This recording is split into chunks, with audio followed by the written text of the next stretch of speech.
Hey, everybody. Welcome into another episode of the Connection Loop podcast.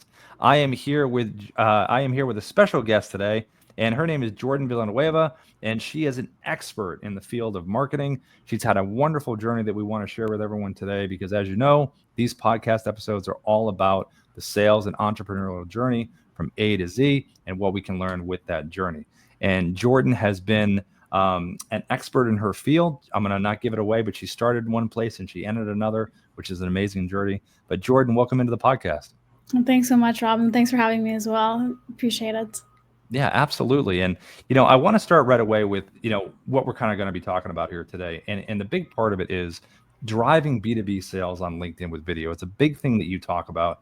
And, with the company that you started, talk to me a little bit about the journey before we get into what this is going to be about today in terms of this strategy. Talk to us about the beginning and where you started. And I think a lot of people are going to find a lot of interest in that. Yeah, for sure. I mean, like you said, I started in one place. I started off as a software engineer right out of school. And I was working as a front-end developer for around 3 years and a bit. And during that time, it was super technical, and it's so different from like creating video content. So everything was I was working as like a front-end developer for a mortgage company. Mm-hmm. And what I was doing was I was creating their mobile software. So specifically, I was working with iOS and I was working with Android. And it was fun. It was great. Like, I still love the technical aspect, and especially with AI right now, it just kind of rings home a little bit. It hits a little bit close to home. Mm-hmm. But at the same time, while I was working at the software job, it's kind of like this strange transition that happened. Mm-hmm. So I was working at my software job, and during this time, the pandemic hit, like during 2020.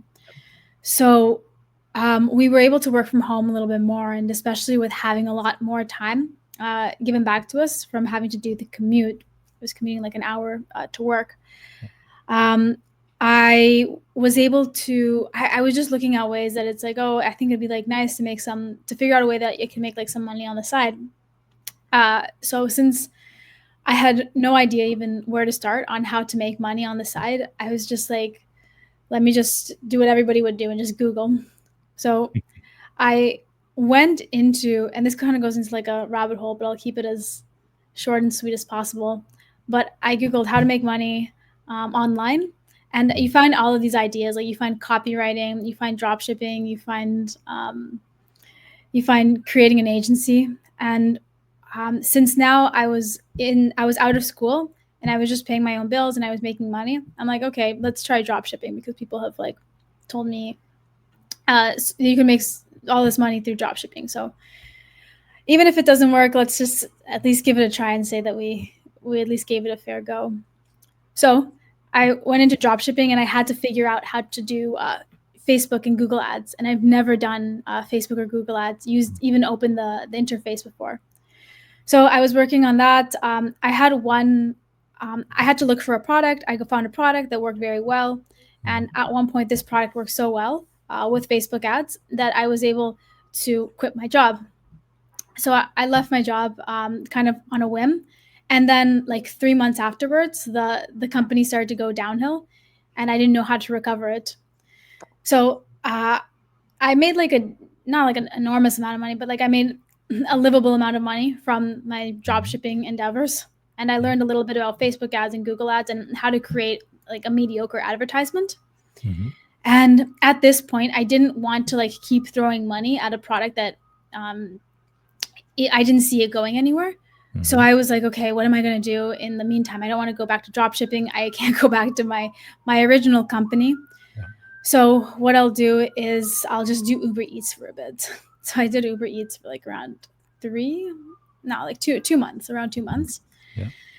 And in the meantime, I'm like, I have to figure out some kind of model that I don't have to keep investing a bunch of money, and I can just and I can pay the bills. So I'm like, I have 2 skills. I have the skill of like, I know how to run Facebook and Google ads.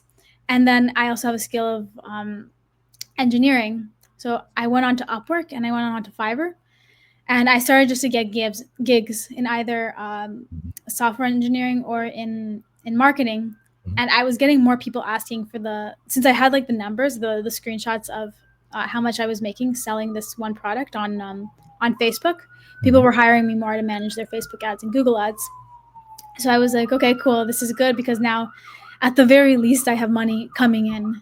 Yeah. And it was good. Like I had clients, but at this point, I got to the level where I'm like, okay, I want to make this an agency, but I didn't have enough clients and I wasn't charging enough to make it an agency. I was just getting enough money to like keep the lights on in my apartment. Yeah. So after that, the turnover rate of clients was like pretty high, and I was just like some random online contractor for Facebook ads and Google ads. So to summarize this part, I started to niche down after a lot of trial and error, and I started to get inbound clients coming into me from just creating video content on Instagram and on TikTok. And to summarize this part, a lot of trial and error, and then I started to niche down onto LinkedIn. Yep. When I got onto LinkedIn, I knew that like that's where my ideal clients were going to be. And since I already had the skill of like, skill like very loosely put, but the ability to speak in front of a camera with somewhat ease from short videos on TikTok and on Instagram, I'm like, okay, let's transfer this onto longer form content on YouTube and on LinkedIn, and then let's see how this goes. Yeah. And after that, like we just started posting daily on LinkedIn, and we started to get like niching down on exactly what we did, which was video content for B2B SaaS companies. And then and then after that, the rest is basically history. But in short, everything from engineering all the way to creating a marketing agency for B2B software, it was a long transition period, but eventually we got there. That's amazing. Yeah, you went from the drop shipping allowed you to drop your job over there, and then you started doing your other stuff. So that's you learn on the fly. You learn very quickly, obviously, and you're able to apply all of that, which is amazing. Because I think a lot of people in sales and people that are entrepreneurs that kind of watch this podcast and pay attention to news in general, we all have to be really fleet of foot and be able to adjust very quickly in this world. And I think that you showing the ability to do that is pretty amazing. Going from the engineering world to learning marketing, Google ads, everything you were talking about, and move yourself into that space. Being the founder now of a company, Nueva Media, how does that feel being at the top now as far as, hey, you've got this company now, it's built, you're doing your thing.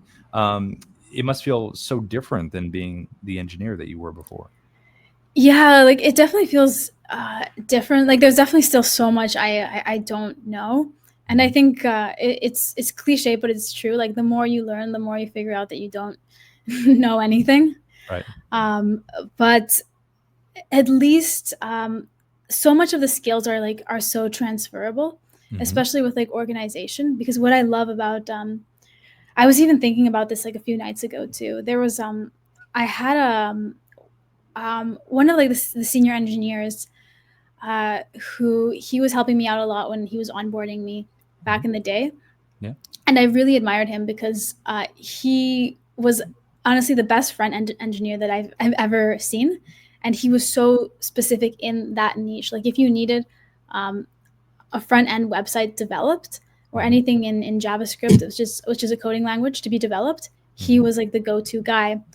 And it was kind of like if he ever needed to figure out a problem, he would figure that problem out. He would go like to the depths of like Stack Overflow, or he would contact whoever he needed to contact to like figure out this bug. And I've never seen somebody so adamant about figuring out a problem in such a specific niche of engineering. And I was like, it was really inspiring to see him do that.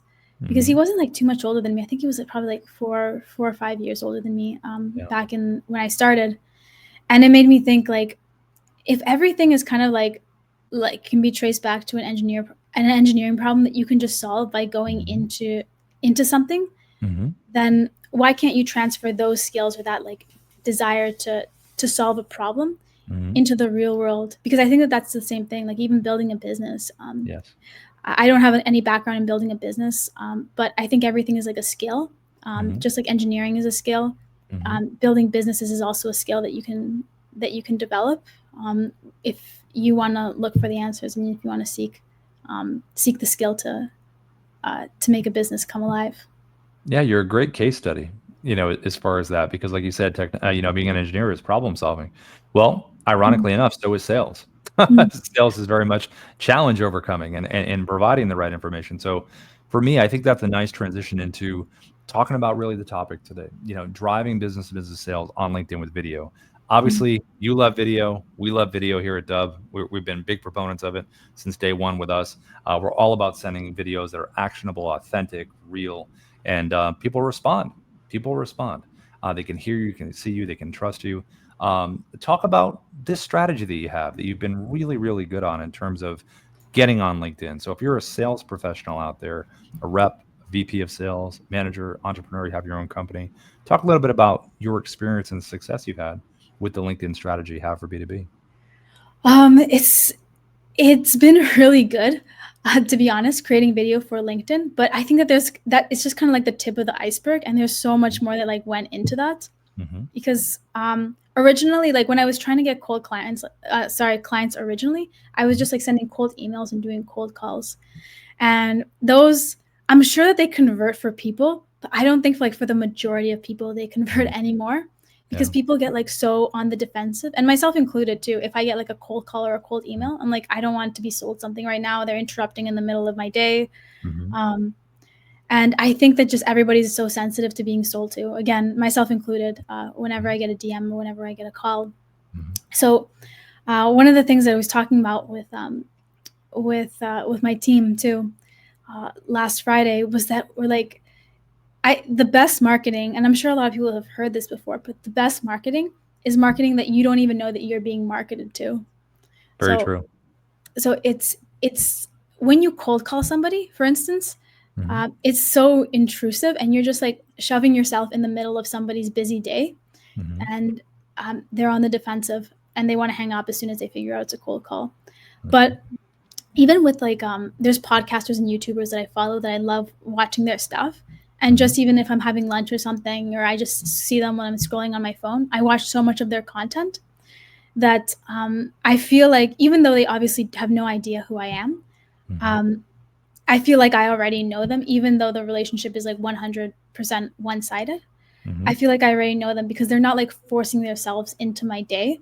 It's Mm-hmm. just I see them so consistently, and that's one of the ideas that came up with LinkedIn, because instead of me having to like jump on all of these calls or send all of these cold emails, I can just focus on creating this video one time and Mm-hmm. having it as a 24/7 salesperson and putting it on LinkedIn, and Mm-hmm. people are already getting like familiarized with how I look, how I sound, what exactly our ideas are.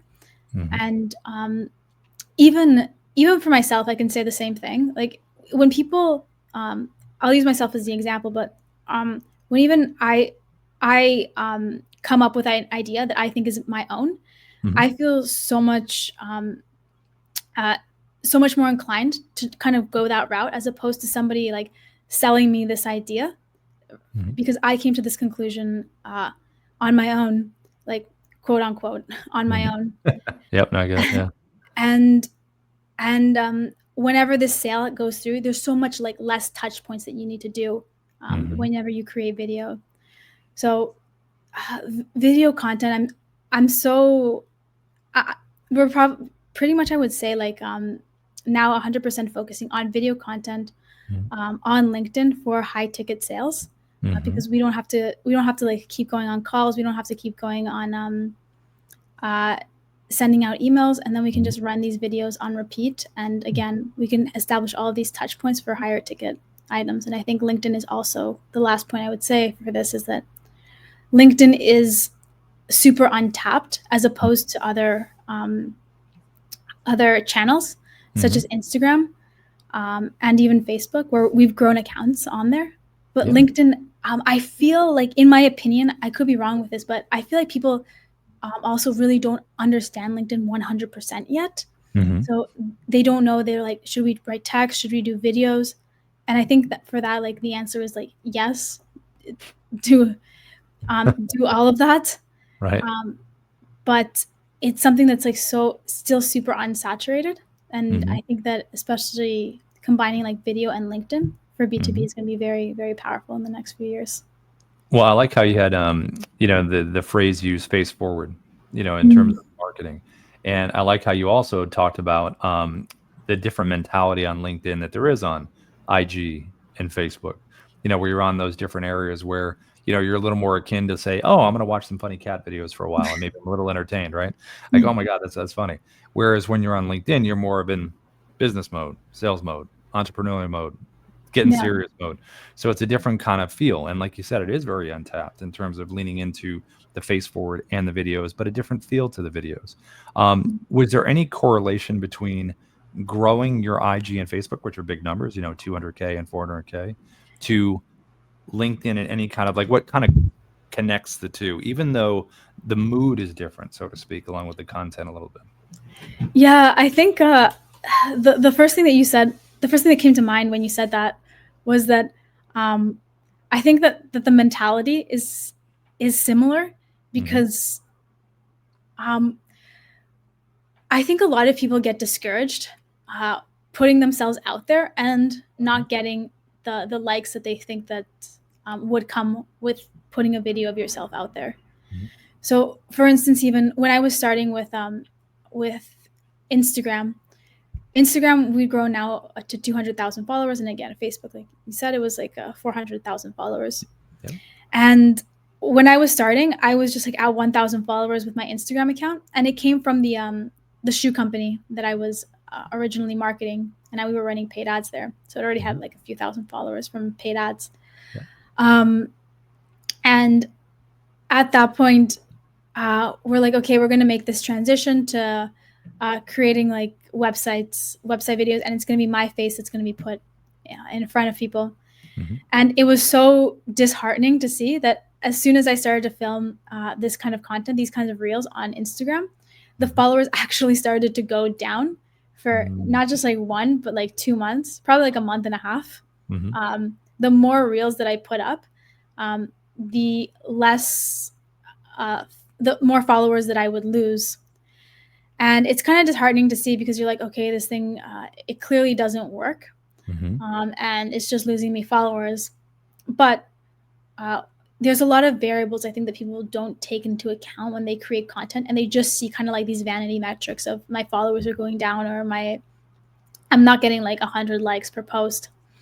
And I've fallen into that trap so many times because when you see the followers go down, I was like an Instagram shoe company, and when I started to see the followers go down, I immediately thought it was because basically the account was correcting itself for the audience.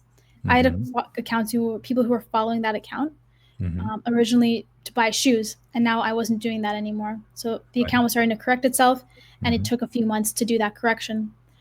And it also takes, it's like if you're buying a lottery ticket, right? You want to put as many, you want to buy as many tickets, like bear with me with this example, but you want to buy as many tickets as you can if you want to like win at the lottery, right? You can't just like put all your eggs in one basket. So the more videos I put out, the more chances I had to go viral, as long as I was seeing that they were still getting traction. So not all videos also go viral just because you post a bunch out there. Sure. But I posted more, and I knew people were like actually watching these videos because people were commenting. This was similar to a strategy that other people had been doing before, not copying, but doing something similar. So I wasn't reinventing the wheel. And basically all the variables were there that this on paper is going to work. But it's disheartening when you don't see those numbers that you want to see. And at one point it was so crazy because I remember like doing it for like a month and a half and not seeing any traction. And then I got one video that popped off that got like 30,000 followers. They got 1 million views, and it got me 30,000 followers, like basically overnight on Instagram. Yeah. And I thought, like, this is crazy. Like a month and a half of like doing nothing, of getting no traction, and then one day I got all of this. And it kind of goes to show too that it's kind of like with engineering to creating video content, like the skills are definitely transferable. Mm-hmm. Because same with LinkedIn. With LinkedIn, I have even like to this day right now, I don't have so many followers on LinkedIn. Mm-hmm. I'm at like 1,600, which isn't like a huge number. But I know that with enough consistency, with enough learning from my mistakes, Mm-hmm. then eventually one post will catch that virality if Mm-hmm. you do enough corrections, and if you post consistently, and if you comment, and then that'll boost all the other posts. But I think it's more of a mental thing, Mm-hmm. that if people don't see that initial traction, then they get so discouraged, myself included, Mm-hmm. that they'll stop posting, or they'll think that this platform doesn't work, when that's really not the case. So I would definitely think, to answer the question, it would be like the headspace and the mentality that Mm-hmm. discourages people from Yeah. continuing to post. But like you said, the answer is the metrics, the consistency, the listening to what the algo is telling you, and like you said, you needed an audience correction once the Yeah. content started changing. So I think reading all those different things, knowing what to look for, and I think from a sales perspective for people in sales, I've talked to a lot of reps who are like, oh man, I hate doing social media. Like I like calling, I like doing whatever. I'll send the videos, but I'm not a big social media person. Yeah. And the thing is, like HubSpot introduced the whole marketing and sales thing, smarketing, a long time ago. But now it's like social media and sales, they're doing the same thing. It's the same Venn diagram, because a lot of the times when you send videos to someone, if you send someone a video, you're on your phone, you send them a sales video. Well, the format of portrait, they're used to seeing that on TikTok or YouTube Shorts or Reels, and they're used to seeing your face and talking about stuff. So I feel like there is that mix of the two. And it's just about taking that to the conversion level as opposed to just just the social media follow level. It has to turn into money for the businesses that are doing that. So for you, I know there's one thing you talk about a lot, and it's called the video content creation story. So just talk a little bit about that in terms of like how it affects the sales aspect. Yeah, and I mean, for the video content creation story, it's basically like bringing the audience along for the ride of like what you've created, what you've done. And we do this also for like the clients that we work with as well, because I'm gonna kind of like take this like weird turn to like answer this question, but it's basically that even when I get on, because I have one of our employees. She helps me do the filming, and she helps me do the interviews. Mm-hmm. And a lot of times I get stuck, and I don't know what it is I need to talk about, what I should talk about. Like I don't think I'm a very interesting person to like to interview. But I'd have to disagree so far. But go ahead. I appreciate it, but I think it's because also we know our story so well Mm-hmm. that we're like, oh, there's nothing interesting. Like this is just like the same thing over and over again to yourself, and I think that's very subjective. Sure. So, but even like with our clients, and even how you do here in this podcast too, if you ask somebody like the right questions of something that they're interested in, whether it's like their personal life, whether it's whether it's about their company, whether it's about the product or services they sell, if you ask somebody questions about like how much of about their expertise, Mm-hmm. then you would be surprised how much people can talk about if it's in their expertise. Like Mm-hmm. even in the sense that I'm not like I wouldn't say I'm like a super talkative person either.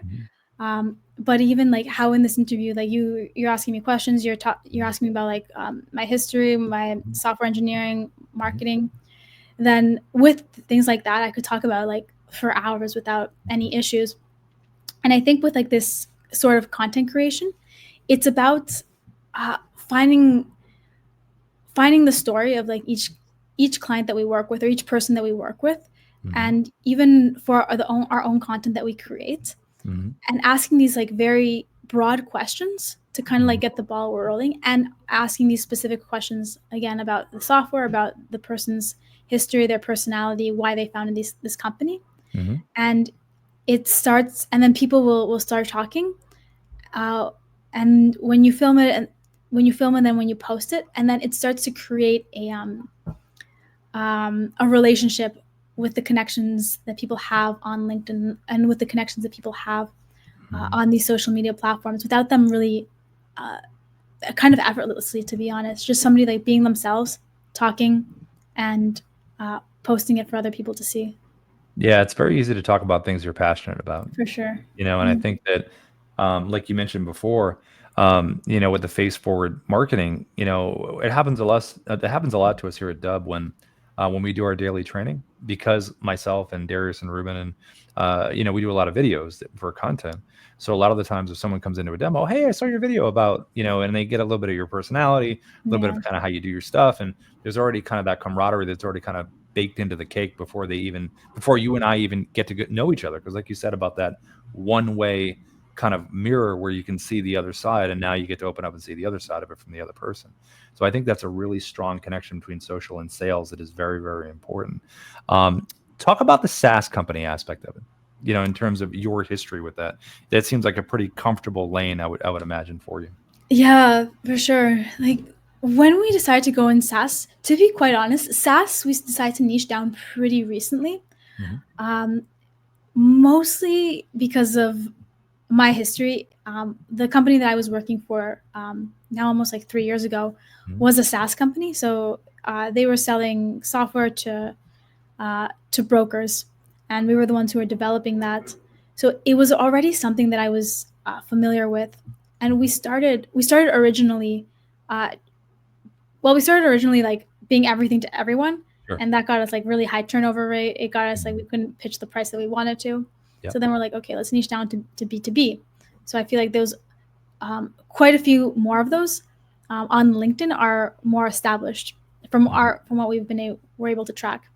Yep. And then we had already gotten like a few SaaS clients already. It wasn't nowhere near the majority of the clients that we got, but it was quite a few already. And one of the things I love to do was even now we have a client that's we have a few clients who are already in SaaS, and I love to talk about like the engineering side to it, and I love to ask them the technical questions about their software, because it's something that I can relate to, and then I can go like more in depth into that that field.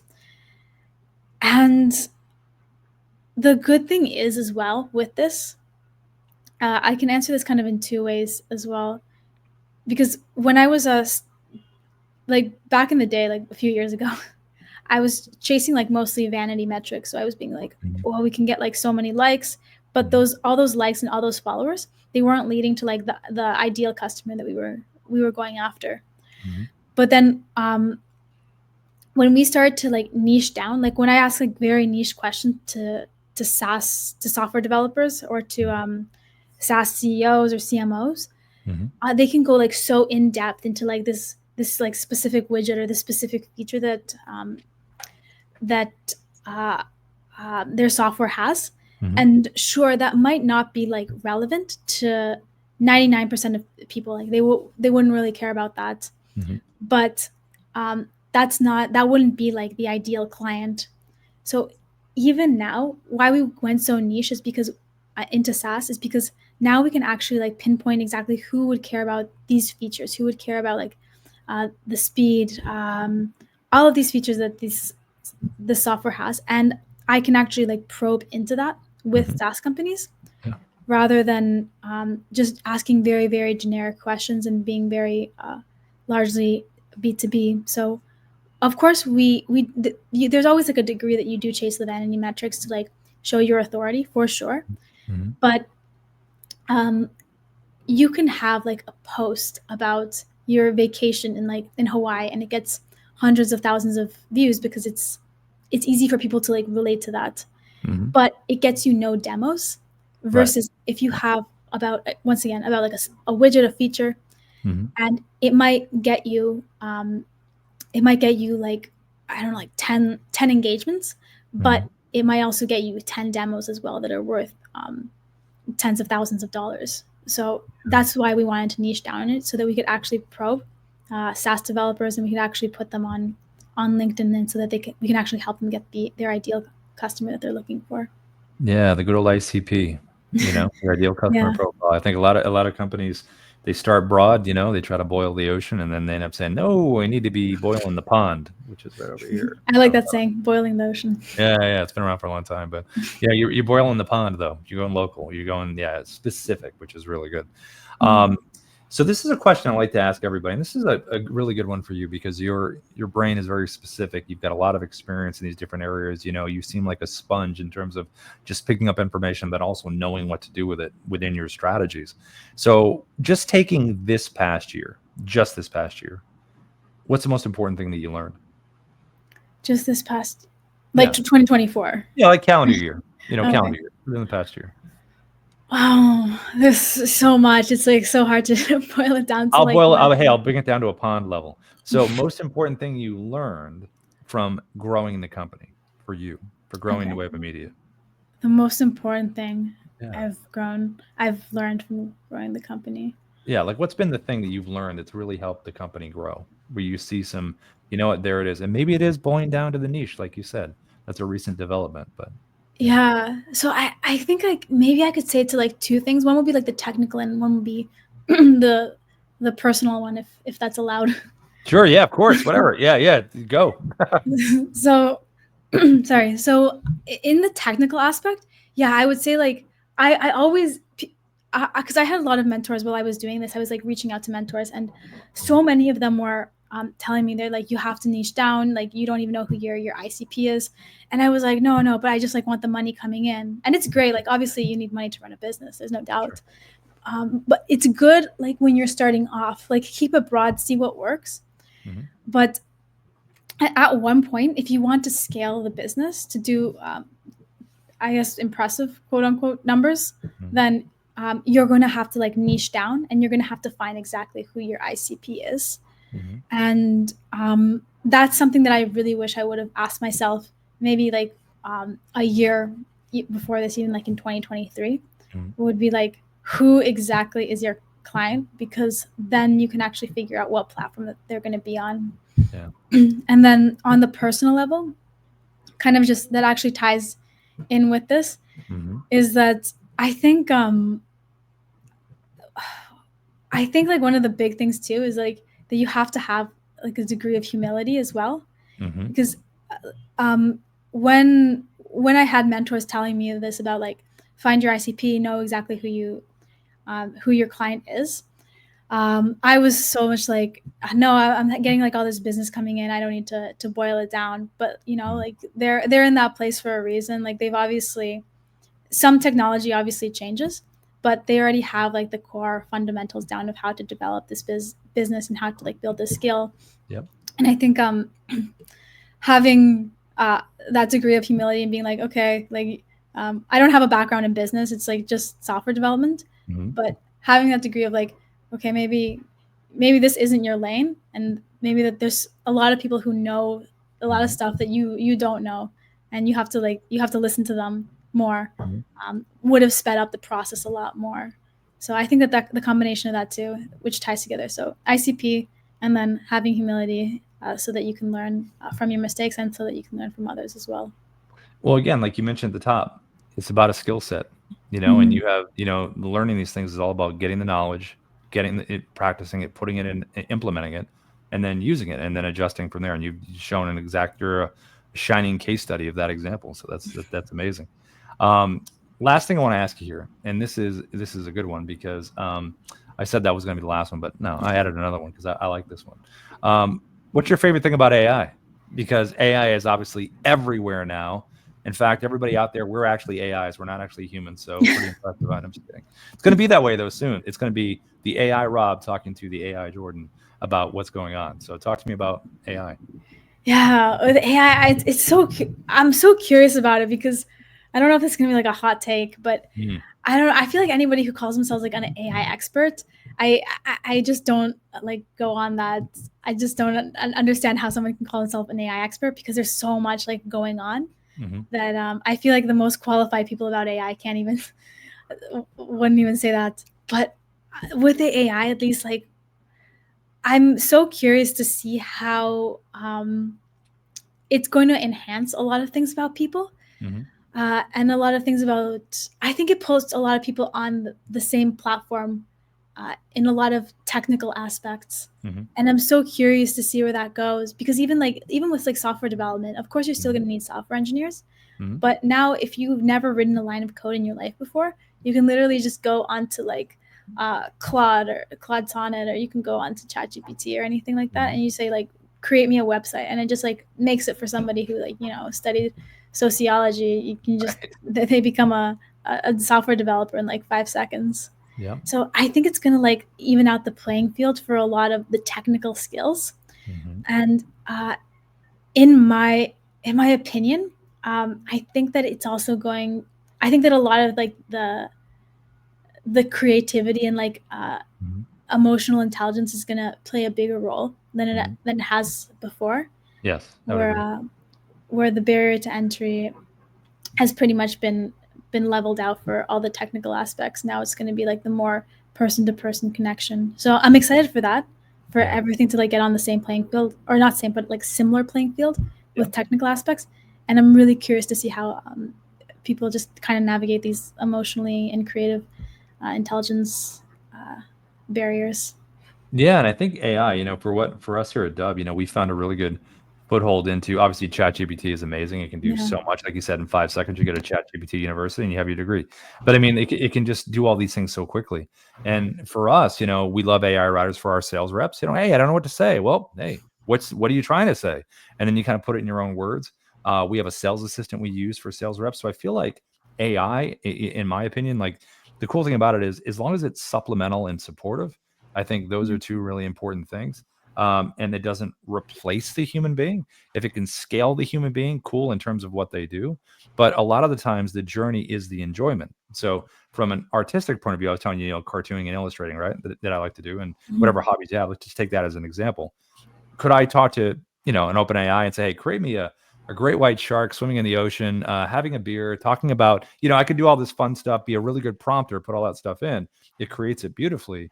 But the one thing it took away from me was the enjoyment of actually sitting and creating it, the actual illustrating of it. So the journey was enjoyment. So for sales reps, even though scaling is wonderful, I think it's a sales assistant, which is different than a sales rep. Because a lot of the times when people do sales, they love the back and forth. They love the conversation. They're excited to speak to someone. They want to get in a Zoom. So I think there is that evening of understanding where everyone falls that's really, really important. Yeah, no, for sure. And it was actually, I made a post today on LinkedIn too, that I was like, that everybody wants to use AI uh, to to help enhance their Mhm. or to help replace their content creation, but Yeah. nobody wants to consume AI as the content that is being created. And I'm like wondering, yeah, like again, I'm wondering where that's gonna go, and I'm Yeah. super curious to see if, I don't know, like maybe it'll be to the degree of looking super realistic, or not knowing if a post is made by like an AI or a person. Yeah. But still, I feel like it right now, at least, it's definitely going to be like an enhancement rather than a substitute. No, that's amazing. Well, look, thank you so much for joining us today, Jordan. I mean, you just unpacked a whole bunch of stuff that a lot of people can really learn from. Mhm. Everybody, it's Jordan Villanueva. She's the founder of Nueva Media. You can find her on LinkedIn as of right here. You can find her on LinkedIn. You can also go to their website, which is right there as well. And the biggest part, I think, for everyone today is understanding like your journey. Like I said, it's a really good case study. You started in one area in engineering and you became a marketer and you started this whole other thing, and you talked about how important it is for skill sets. So I think with sales and growing, and especially LinkedIn that we talked about, it's about aligning the learning, aligning your skill set, and then following a plan and listening to what the results are telling you. So thank you so much for joining me today, Jordan. Any last thoughts before we go? Anything you want to part? Any last second knowledge you want everyone to know about? Um, any last second knowledge? I was Mhm. just say like, go into video content creation on LinkedIn. It's super right now in 2025, the start of 2025. It's super unsaturated. So if you're gonna find your blue ocean, that's gonna be the blue ocean for a limited time. So get on it now.